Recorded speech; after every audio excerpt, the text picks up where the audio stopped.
Hi everyone and welcome to my kitchen. My name is Rosana and look what we have here today. We are making conchas, which is a Mexican sweet bread. These are perfect. They're delicious, soft, airy, and you're gonna fall in love head over heels over this recipe. I already love them so much that I keep one close to my heart.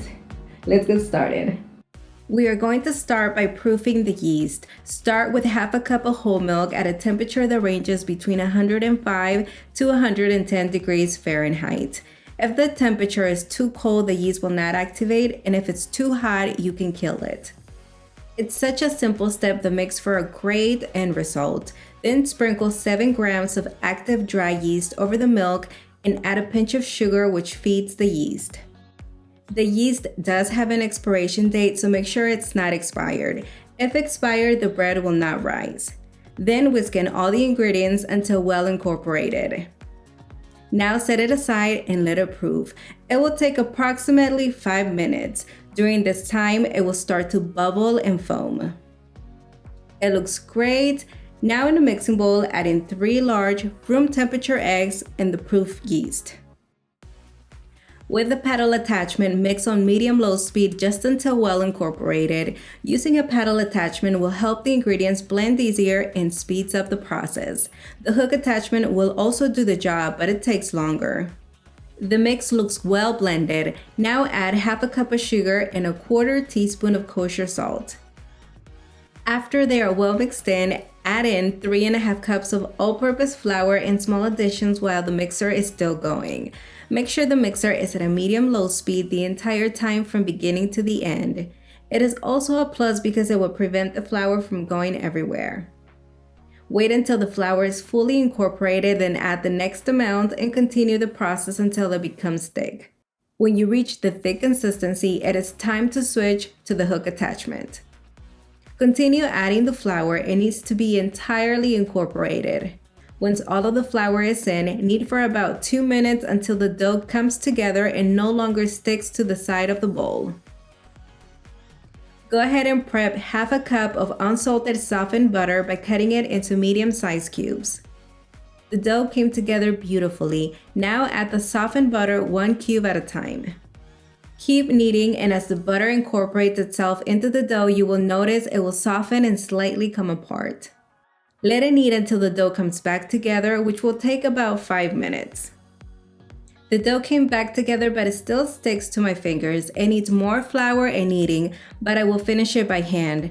This allows me to really feel the dough and know when I've reached the desired outcome.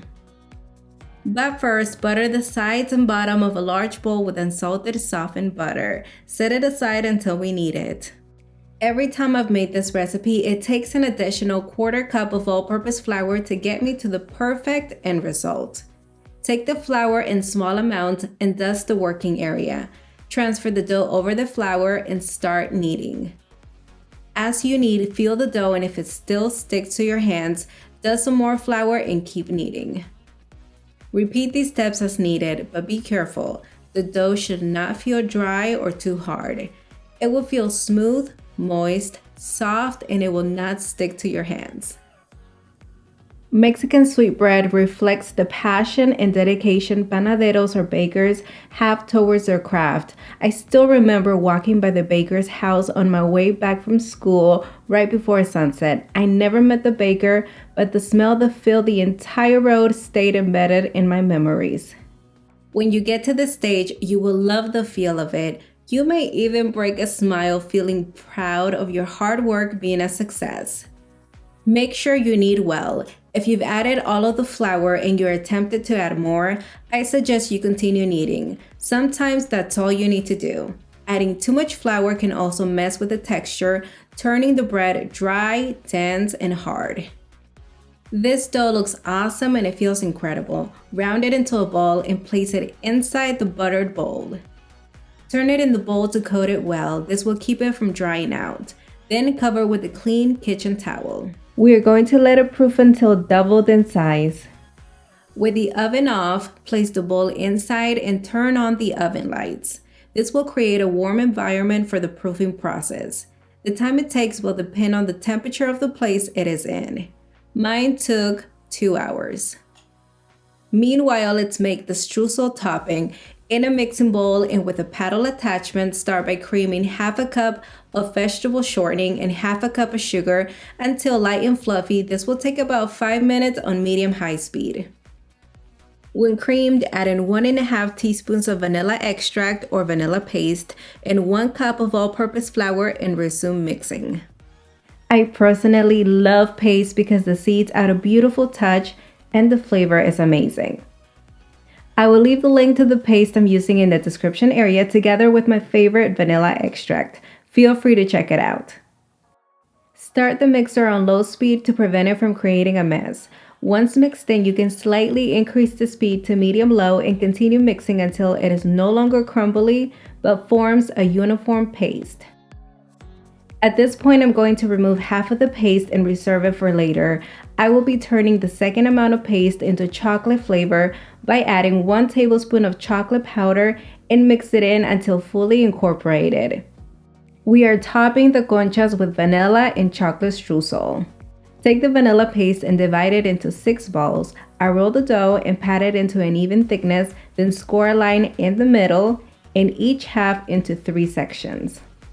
Then cut them and roll into balls and slightly flatten them. Do the same with the chocolate paste and set aside until we need them.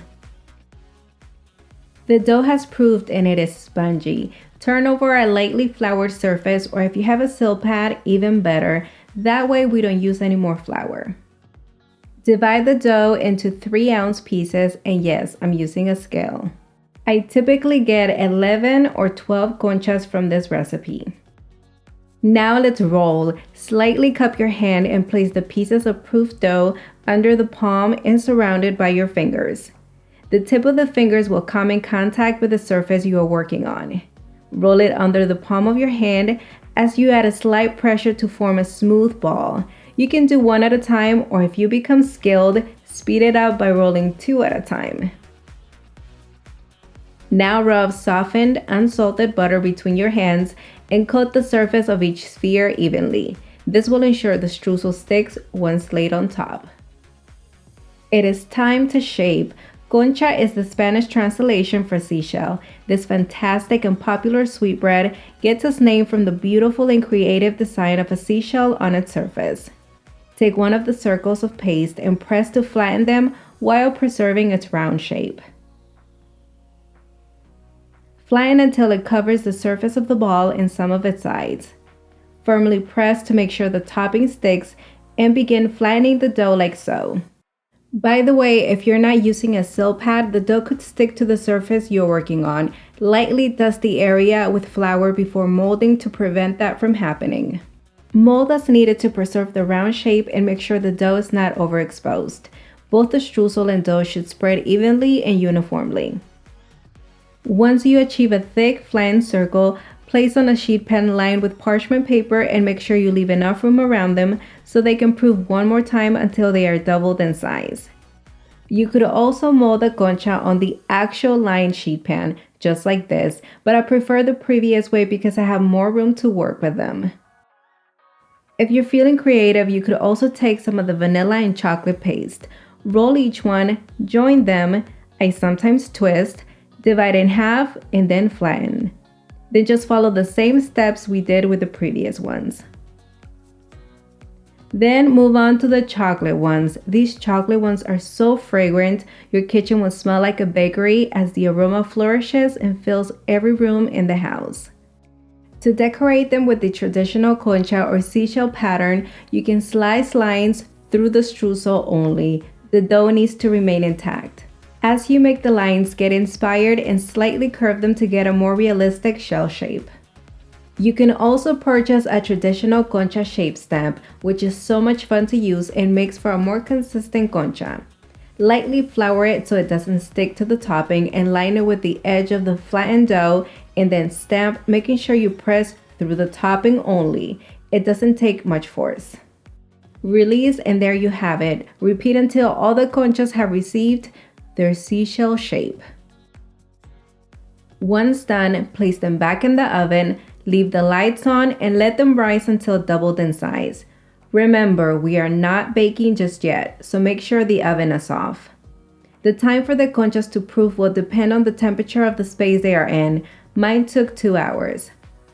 As they proof, the streusel will slightly crack, and that's fine. It's actually part of the design.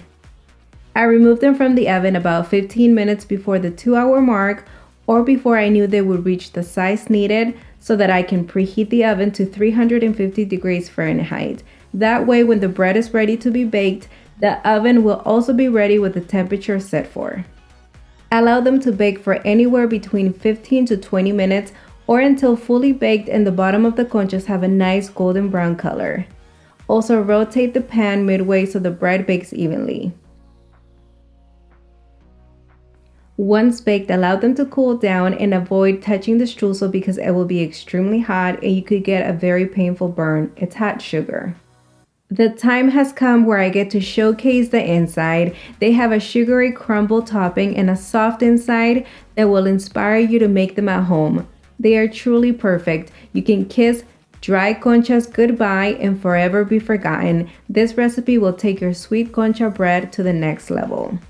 Early in the morning, assorted freshly baked bread was sent out for delivery across the town in large baskets with a hat-like shapes specially made to hold and easily carry the bread to stores and/or your house. I cherish the memories and a well-made concha as well. These are ready. All right, I'm so eager to taste them already. Make sure to accompany this with hot chocolate, milk, or champurado, which I do have a recipe for, so make sure to check that out. All right, I don't know which one to pick. Do you want one? Yeah, sure, give me one. You want chocolate or vanilla? Vanilla. Okay, here you go. Oh, yeah. Which one do I want? I think I'm gonna have chocolate. Are you ready? You already bit into it. I'm sorry.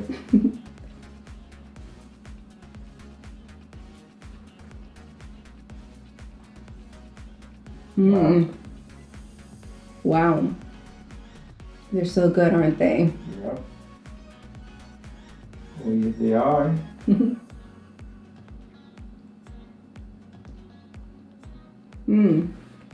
The texture, I mean, so many memories come back to me. I'm sorry, these are so crumbly, but they're so good. Now, they are crumbly, but that's just the streusel, not the inside. The inside is so soft. I mean, it is perfect. I really hope you guys try this at home. I worked really hard on this recipe because I really wanted you to experience what a concha should taste and feel like. Well, we reached the end. Do not forget to subscribe, like this video, and click the notification bell. Also, you can follow me on Facebook and Instagram. Until next time.